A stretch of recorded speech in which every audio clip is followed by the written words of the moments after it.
علی Larijani ایرانی سیاست کا ایسا نام ہے جو اپنی دانشمندی، تجربے اور اسٹیٹسمین شپ کی وجہ سے پہچانے جاتے ہیں۔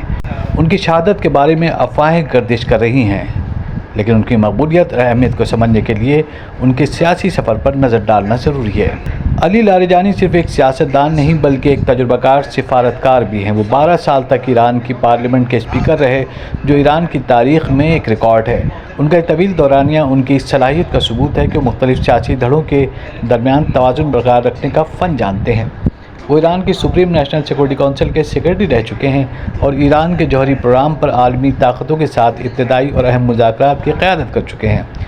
ان کی گفتگو کا انداز ہمیشہ مدلل اور سخت رہا ہے، جس نے انہیں ایک نڈر مذاکرات کار کے طور پر بنوایا ہے۔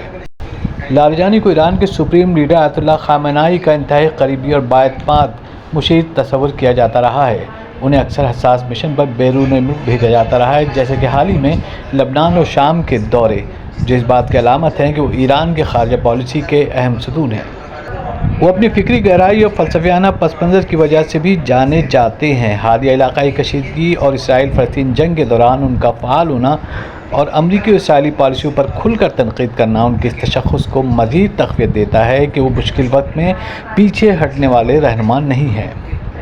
جہاں تک ان کی شہادت سے متعلق حالیہ دعووں کا تعلق ہے، ایران کے سرکاری ذرائع اور خود لاریجانی کے قریبی حلقوں نے ماضی میں بھی ایسی افواہوں کو مسترد کیا ہے۔